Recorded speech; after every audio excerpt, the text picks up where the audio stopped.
Olá, tudo bem com você? Seja bem-vindo ao CR News. Hoje é quarta-feira, 19 de fevereiro, e vamos começar a edição de hoje falando que foi divulgado no Diário Oficial de ontem, terça-feira, a empresa ganhadora da licitação, que deve implantar, fiscalizar e administrar o sistema rotativo na cidade, a área azul, que será então Zona Azul Brasil Serviços Administrativos Limitada. O valor do contrato é de R$ 215.818,35. Nós entramos em contato com a assessoria de comunicação da Prefeitura de Catanduva para saber, então, quando deve começar a funcionar a área azul na cidade, mas ainda não tivemos um retorno e logo mais, então, a gente dá a notícia aqui para vocês. E já está aqui no estúdio Renata Marques para comentar a sessão ordinária de ontem. Boa noite, Renata. Tudo bem com você? Boa noite, Natália. Boa noite a todos que nos acompanham. Olha só, então os vereadores ontem mantiveram os vetos do Executivo. Foram 11 vetos, né, que foram aprovados por maioria. E esses vetos são relacionados ao orçamento, ao planejamento municipal e as matérias que estimam a receita e fixam as despesas do município para o exercício de 2025. Votaram favoráveis ao veto os vereadores Ivânia Soldati, Laura Protetora, Gordo do Restaurante, Dr. Simval Malheiros, David Roger, Ivan Bernardi, Pastor Júlio Zanini e Manuel Gol de Ouro. Votaram não ao veto os vereadores Marquinhos Ferreira, Thaís Braz e Gleison Begali. Teve também um requerimento que foi aprovado do vereador Marquinhos Ferreira, do PT, que solicita ao Executivo e ao IMES-FAFICA informações sobre a renovação de acordo de cooperação para garantir continuidade do polo da Univesp em Catanduva. Agora a gente vai acompanhar, então, as falas dos vereadores e depois a Renata vai comentar. Eu fiz questão aqui, apesar do parecer da comissão for favorável a veto, eu só subi na tribuna, nem vou questionar a votação, porque foi uma emenda do ano passado, né? Se eu não me engano, ela deve ter 30 dias aí para ser votado, mas é só para lembrar os senhores vereadores que as emendas aqui dessa casa são emendas em positivo.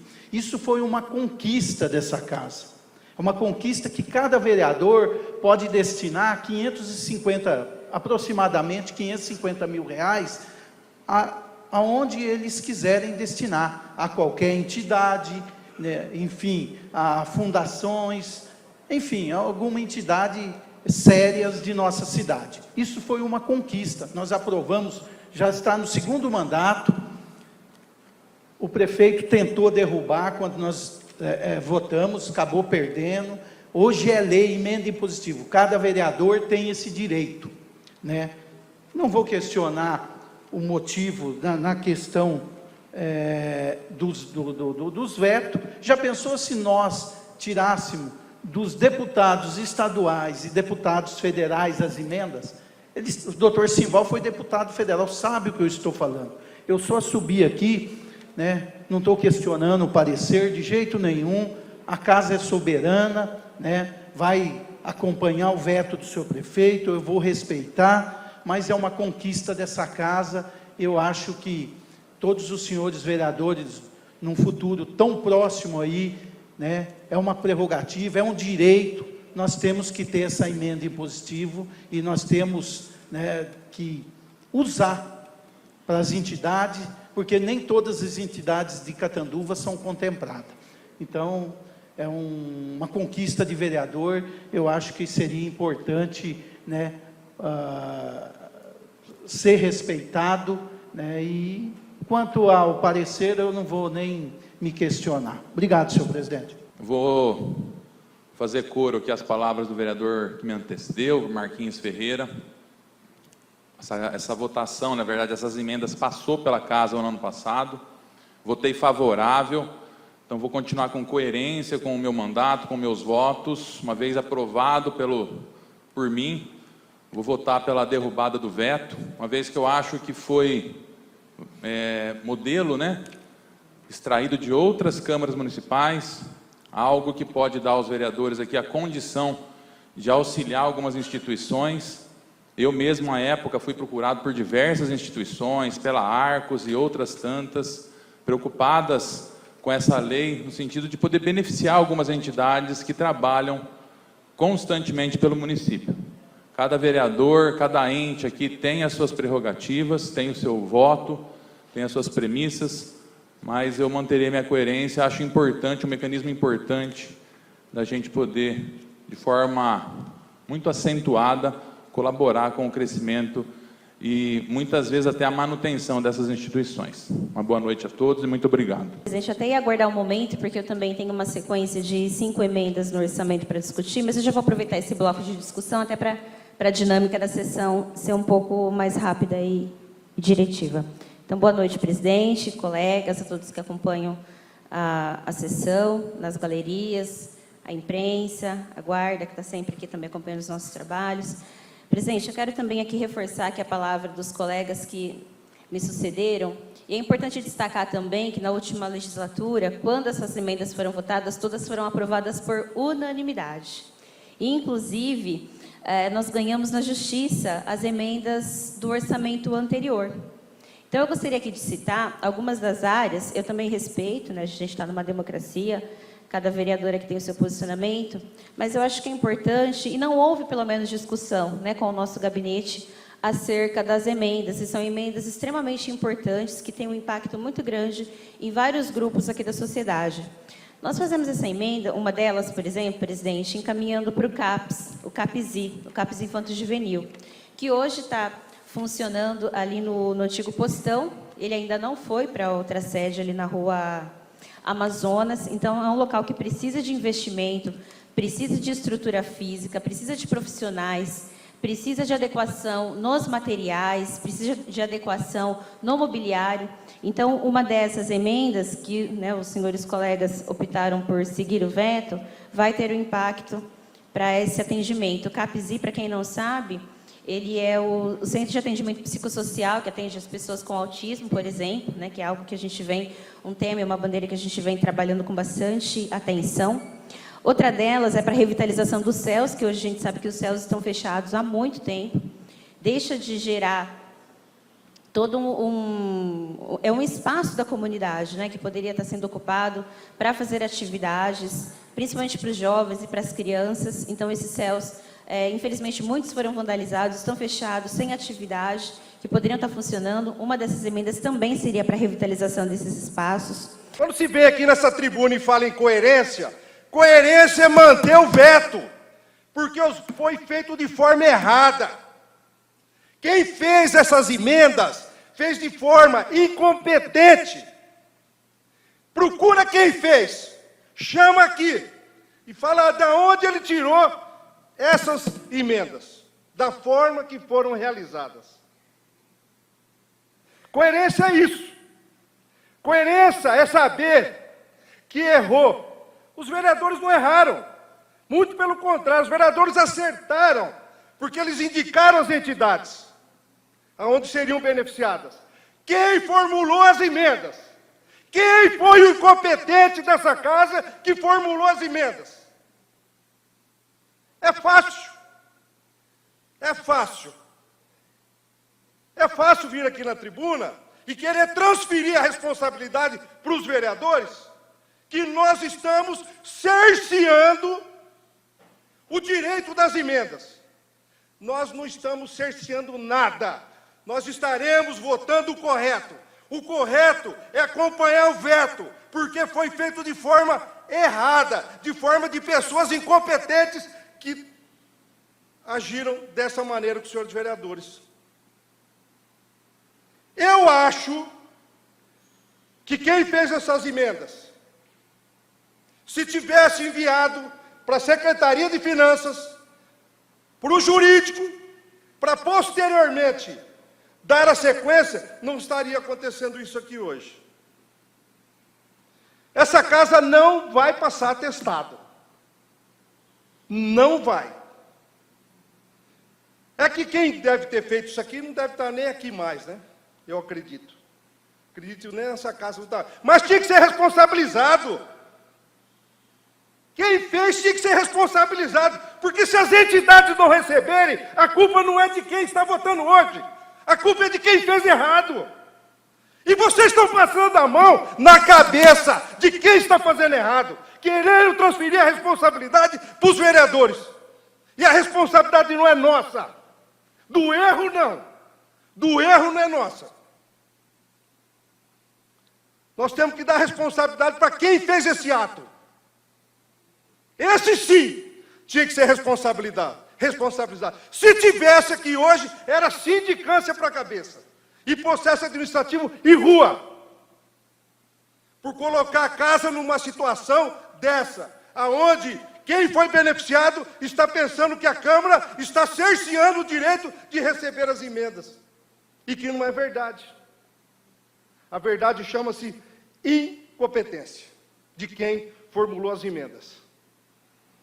Então eu peço aos vereadores, às vereadoras, para nós não passarmos atestado com sentimento de não estar servindo essas entidades para a qual foram ou seriam beneficiadas, mas nós temos que manter a coerência. O erro, admitir o erro, isso faz parte do ser humano. Olha, erramos e vamos concordar porque está errado. Se nós mantermos o erro com o parecer da finanças, com o parecer jurídico, isso aqui vai para o tribunal, vai tomar pau. De novo, e em outras vezes. Outra vez, como já acontece em vários projetos de lei aqui nessa casa. Então eu solicito e peço aos nobres vereadores que acate o veto. E depois dessas minhas explicações, senhoras vereadoras e senhores vereadores, doutor Simval, presidente, eu vou requerer a votação de forma nominal para a manutenção dos vetos. Muito obrigado.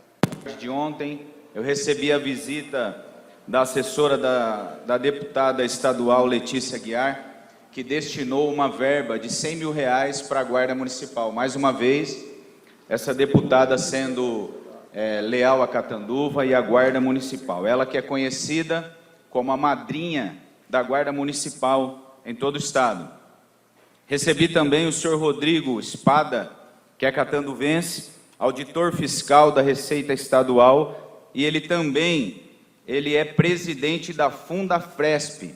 E eu gostaria de comunicar aqui nessa tribuna que essa fundação ela está disponibilizando R$1.400.000 de verbas para as instituições do Estado de São Paulo. Então esse edital ele está disponível para que as instituições que queiram participar desse edital se pronunciem. Se tiverem alguma dúvida, podem me procurar, eu estou à disposição. Então quero fazer menção aí ao Rodrigo Espada, também o seu irmão são catanduvenses, estão preocupados com a nossa cidade.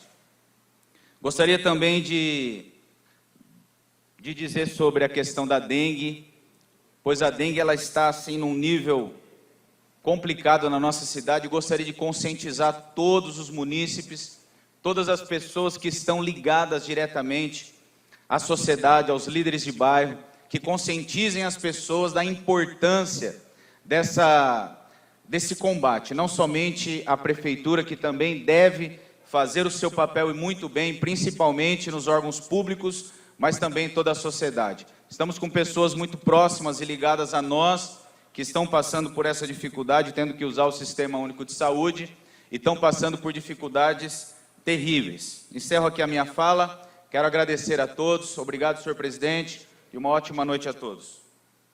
Por esses dias aí eu tive com a minha assessoria, senhor presidente, visitando em São José do Rio Preto uma escola do modelo cívico-militar, e tivemos a oportunidade de estar conversando com o major, participando de uma solenidade na escola. Tivemos acesso ao coronel Ernesto, através do meu assessor, coronel Rômel, que é um dos mediadores, um dos escritores das normas da Escola Cívico-Militar do modelo da Defenda. e lá nós podemos ver um modelo que, na verdade, se criam muitas narrativas em cima dele, mas, na verdade, é um modelo que se preza pela disciplina, se preza pela ordem e pelo respeito, né? Provavelmente, agora no mês de março, nós estaremos convidando o Coronel Ernesto, que é da cidade de São Paulo, para estar vindo ao nosso município, está falando aos meios de comunicação dessa cidade, tirando dúvidas dos moradores, para que nós possamos trabalhar no intuito de instaurar escola cívico-militar em Catanduva. Nós tivemos aí o dissabor do governo federal em 2023 de acabar com o programa, mas graças ao nosso governador Tarcísio aí, esse programa voltou em pauta de novo, tinha uma liminar, caiu em novembro, e a vontade do governo do estado é que para o ano que vem tenha em torno de 50 escolas cívico-militar na cidade, no estado de São Paulo. Estou conversando com autoridades das cidades, poderes competentes, para ter apoio, e vamos trabalhar muito junto com a sociedade para que a gente possa ter um modelo cívico-militar na nossa cidade. E é bom lembrar que nós precisamos entender como funciona o modelo para que não caiamos em narrativas, né? Porque o modelo cívico-militar, na verdade, ele preza pela parte pedagógica, que é separado, e a parte disciplinar, ou seja, uma parte não interfere na outra. Nós temos, na verdade, nada mais do que um modelo da nossa forma antiga, que era respeito, disciplina, respeito hierárquico dentro da escola, patriotismo, e nós temos diversos relatos, principalmente no Paraná, Distrito Federal e Minas, do quão bom tem sido para esses jovens o desenvolvimento deles na escola e também na vida. Então eu quero deixar aqui já um convite a toda a sociedade catanduvense a nos acompanhar para que tirem as suas dúvidas. E nós precisamos entender que é mais uma opção. Não quero que o meu filho estude na escola cívico-militar. Não coloque ele na escola cívico-militar. Eu quero que o meu filho estude na escola cívico-militar, pois coloque no cívico-militar. E nós temos relatos de que há filas de espera aonde esse modelo foi implementado. Eu estive visitando lá, senhor presidente, e eu fiz uma pergunta para uma professora e disse para ela, olha, eu vou fazer uma pergunta para você, aonde você prefere dar aula? Em uma escola, ela falou assim, não vou deixar nem você terminar a pergunta. Porque eu deixei 2 escolas e hoje eu dou aula só na escola cívico-militar. E ela me relatou que o sonho de um professor é conseguir dar aula.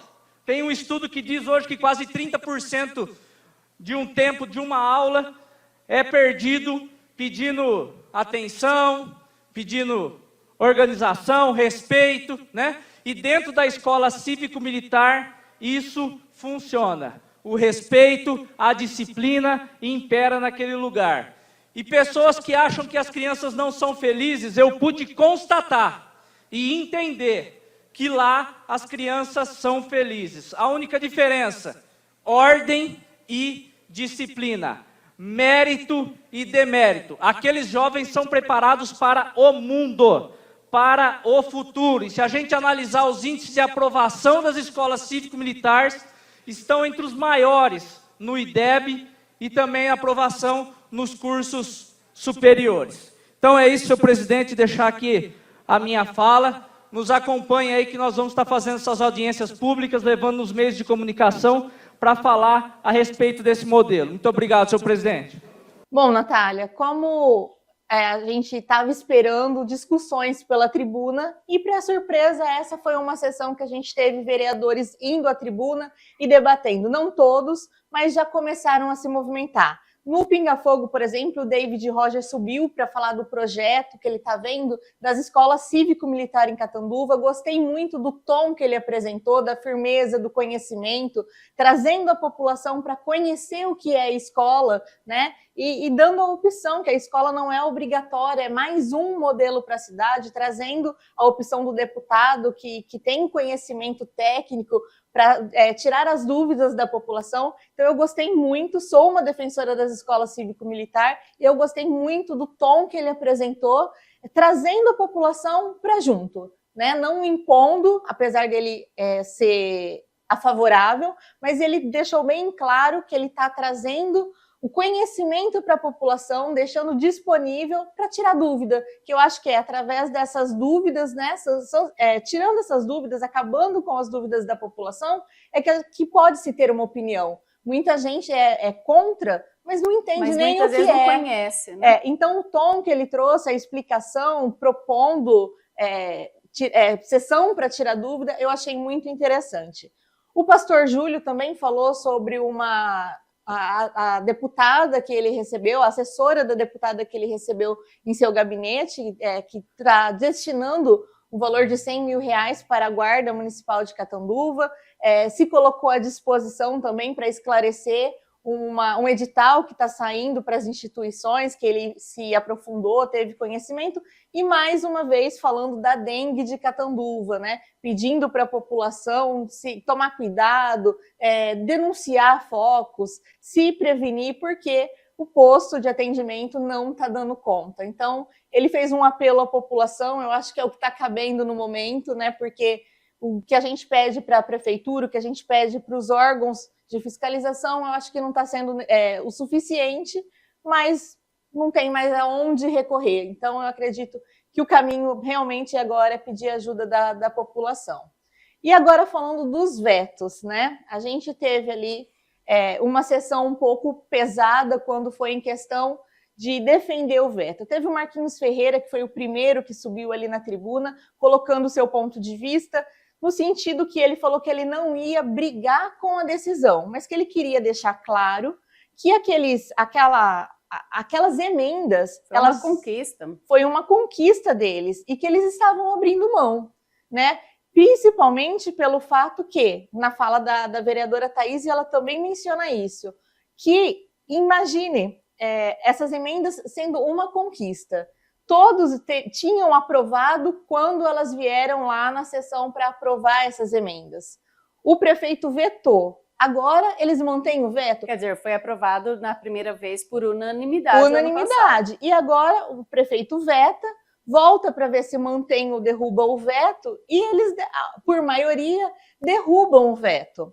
E aqui eu não estou mencionando o motivo, estou mencionando a posição dos vereadores, principalmente dos que estavam no mandato passado, porque essas emendas eram do mandato passado, né? Então, pegando desses vereadores, eles aprovaram no ano passado e agora mantiveram o veto com uma justificativa que aí a gente vai discutir mais para frente. Mas a questão que o Marquinhos trouxe é que foi uma conquista dessas emendas, onde os vereadores poderiam destinar cerca de 550 mil para instituições. E é uma conquista, assim como tem as emendas parlamentares dos deputados.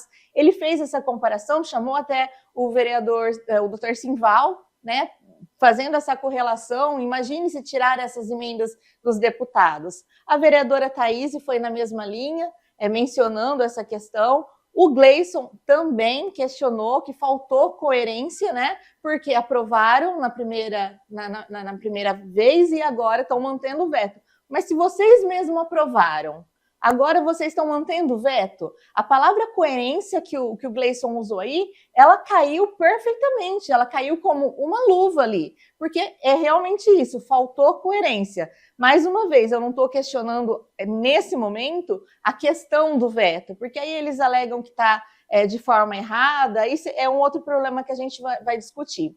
E quando o presidente, o Marcos Cripa, também usou a tribuna para falar, mais uma vez, de forma firme, muito agressiva, às vezes eu tenho a impressão que é para intimidar, né? Falando que eles não, que a palavra coerência não estava cabendo ali, basicamente se dirigindo ao que o Gleison tinha falado.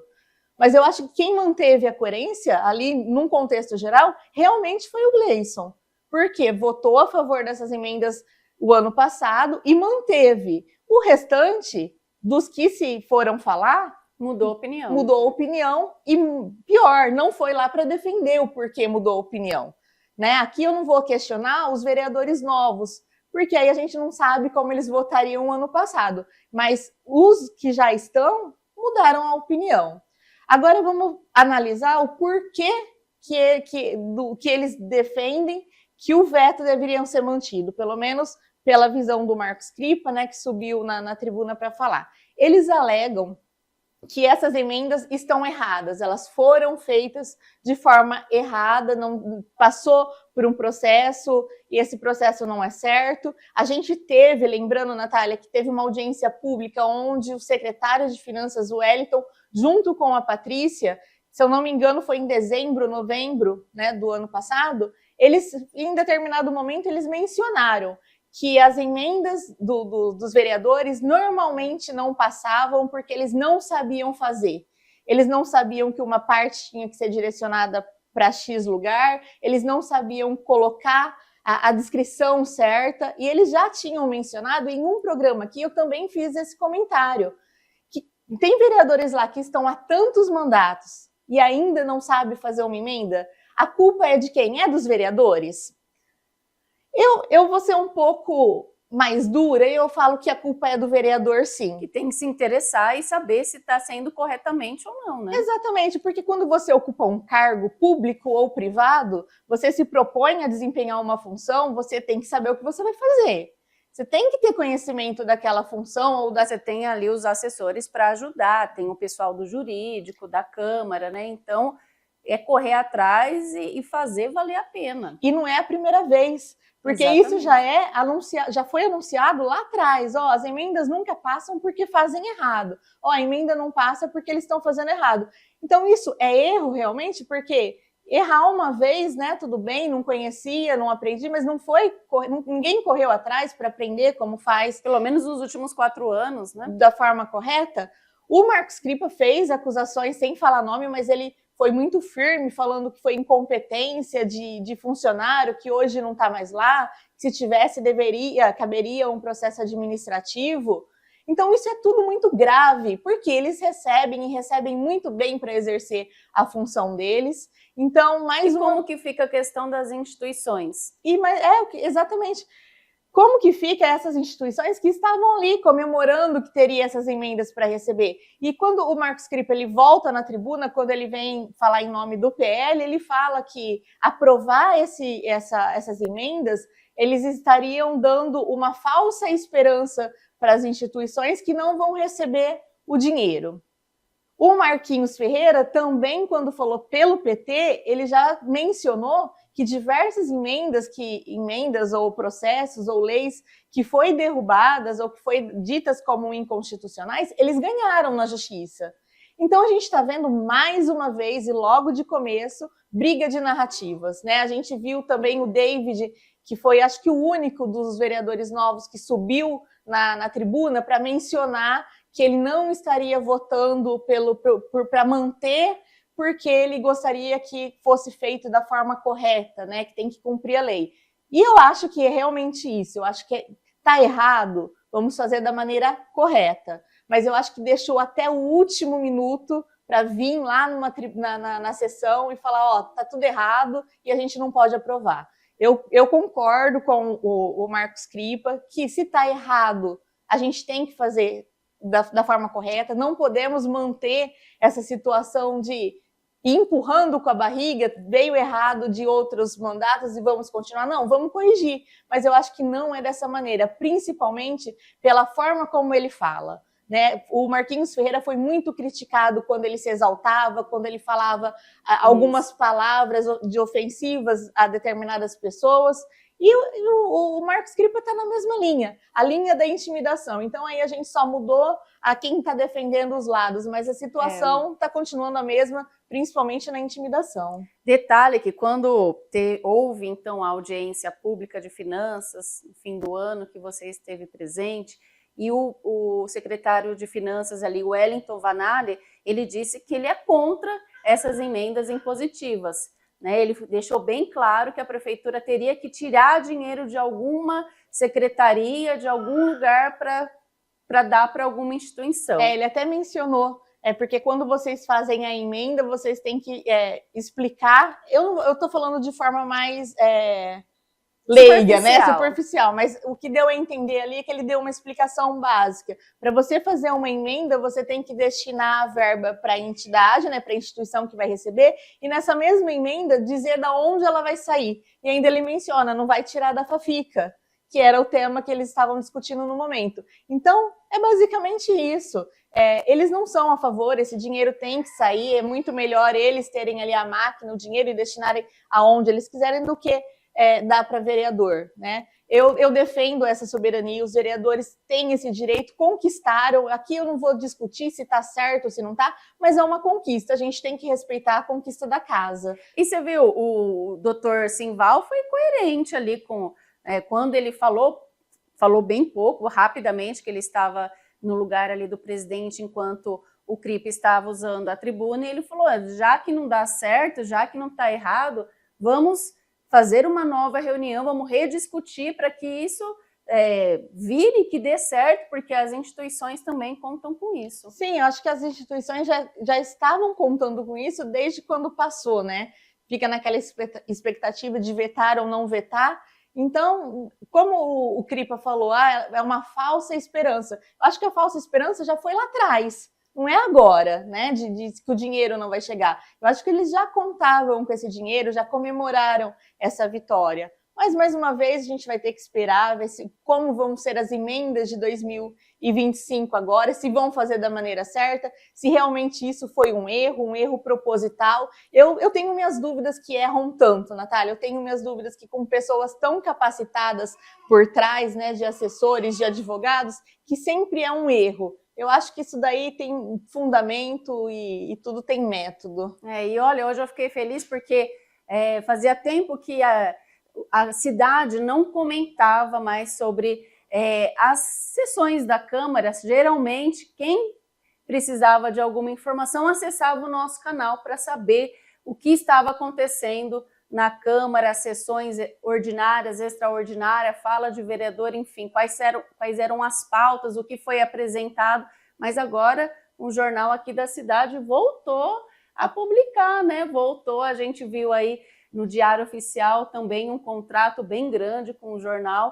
O que eu sempre defendo é o conhecimento. A população ela precisa ouvir diversos meios de comunicação, ela não pode ter um só, porque ela tem que ser um ser pensante, que é o termo que eu gosto de usar muito, ouvir os lados e tomar a decisão por si, né? Então, quando a gente tem mais de um meios de comunicação, de imprensa, divulgando a sessão, divulgando a ação dos vereadores, do prefeito, é importante para a população ficar bem orientada, né, conscientizada do que está acontecendo, mas principalmente não ser enganada. E não ter lado. Não ter lado. Porque aqui a gente ouve, comenta, né, faz a análise política sem ter lado. A gente não ganha de ninguém, a gente não ganha da Câmara, a gente não ganha da Prefeitura. Então, a gente também tem que ficar atento a esses jornais que muitas vezes, infelizmente, são tendenciosos. Exatamente. Posso falar do Márcio Costa? Por favor.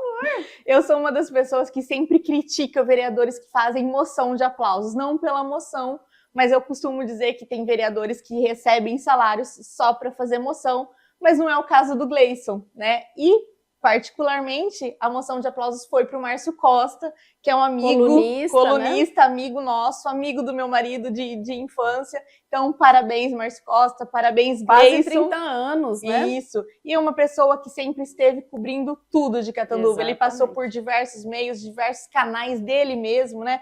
Fotógrafo, o pai dele com empresa há muito tempo na cidade, então acho que bem merecido. É uma pessoa muito querida por todos os catanduvenses, tenho certeza que muita gente, se não for todos, muita gente gosta do Márcio Costa. Parabéns, Márcio. Parabéns, Márcio. E olha só, 860 casos confirmados de dengue em Catanduva desde o começo do ano até agora. De acordo com o painel de monitoramento do estado de São Paulo, 43 apresentaram sinais de alerta e 5 casos de dengue grave. 1.499 casos ainda aguardam confirmação de resultado de exames. E lembrando que foram confirmadas 3 mortes pela doença em 2025. Outros 4 óbitos estão em investigação. E na tentativa de conter o aumento no número de casos, a equipe municipal de combate ao Aedes aegypti, o ENCA, iniciou a instalação das estações disseminadoras de larvicidas, as EDLs, popularmente chamadas de armadilhas de mosquito. O equipamento atrai os mosquitos em que entram em contato com o larvicida e espalham o produto por outros criadouros, impedindo o desenvolvimento das larvas. As armadilhas estarão em 2.700 residências e 300 pontos estratégicos, como escolas, unidades de saúde e hospitais. E uma outra ação da Secretaria Municipal de Saúde é a nebulização noturna contra o mosquito Aedes aegypti, que é o transmissor da dengue, zika e chikungunya. E o carro da nebulização passará pelos bairros entre as 6 horas da tarde até as 11 horas da noite, cumprindo sempre 3 noites numa mesma rota. Então, começou na segunda-feira e vai até hoje nos bairros Parque Flamingo, Gavioli e Jordano Mestrinelli. Para que a nebulização seja efetiva, a orientação da Secretaria de Saúde é que os moradores mantenham portas e janelas abertas para facilitar a entrada do inseticida. Também é importante você guardar os animais domésticos, aquários, gaiolas, em cômodos fechados e eliminar os recipientes com água parada. Uma mulher de 52 anos e um homem de 39 foram presos em flagrante enquanto tentavam aplicar um golpe em uma agência bancária de Novo Horizonte. Os suspeitos foram flagrados utilizando documentos falsos. Policiais da Delegacia de Investigações Gerais, DIG, lá de Novo Horizonte, iniciaram a Operação Lorota para identificar o casal, que é de Campinas, e estava aplicando golpes aqui na região. De acordo com informações da polícia, a mulher tentava abrir uma conta corrente com nome e documentação de uma outra pessoa. Ela usava um RG falso com foto, além de uma conta de telefone também falso com endereço fictício da cidade de Novo Horizonte. As autoridades suspeitavam que a golpista tentava resgatar valores do Fundo de Garantia por Tempo de Serviço, o FGTS, dessa vítima, moradora aí da capital paulista, que possuía, olha só, mais de R$100 mil em sua conta para receber. Do lado de fora da agência, os policiais também prenderam um rapaz responsável por transportar a suspeita até o banco. O casal foi preso em flagrante e vai responder por uso de documentos falsos, tentativa de estelionato e falsidade ideológica.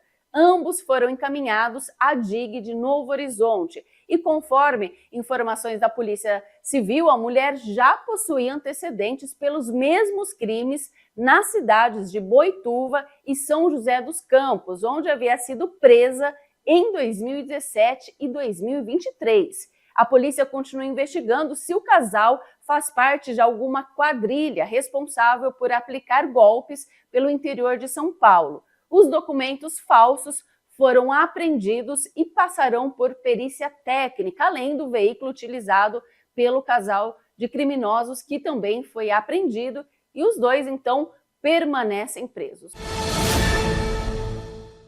E foi encontrado na manhã de hoje, quarta-feira, o corpo do mecânico Adriano Lameira, de 47 anos, morador de Novo Horizonte, que estava desaparecido desde o último domingo no Rio Tietê, em Sales. De acordo com relatos de amigos, ele andava de lancha entre a prainha de Rechilieu e a pousada Baobá, em Sales, quando caiu na água e desapareceu. Amigos acionaram o corpo de bombeiros, que deram início às buscas, e após mais de 48 horas desaparecido, foi localizado o corpo da vítima sem vida, que foi encaminhado ao IML de Catanduva para perícia. O inquérito policial foi instaurado para apurar o caso. E começou hoje e vai até amanhã o Bazar Beneficente da Associação Espírita Amor e Caridade, com preços que vão a partir de R$ 1,50. São roupas, calçados, entre outras peças para adultos e crianças. Olha só, o endereço é a Rua Sergipe 410, no centro da cidade. E a partir das 9 horas da manhã até as 5 horas da tarde, corre lá, você não pode perder.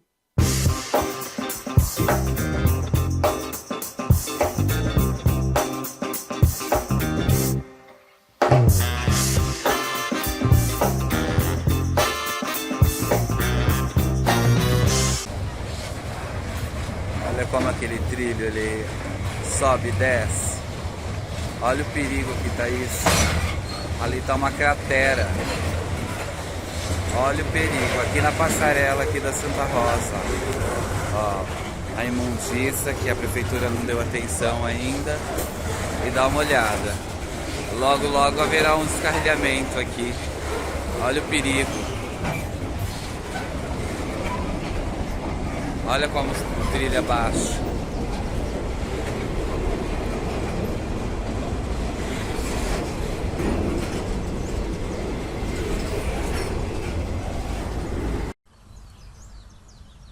E olha onde eu mostrei, ó, onde o trilho tava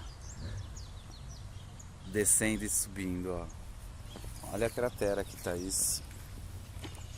Olha, tudo até cheio de água tá aqui, ó. Isso uma hora, esse daqui vai tombar. Bem na passarela aqui da Santa Rosa, que sai aqui na avenida.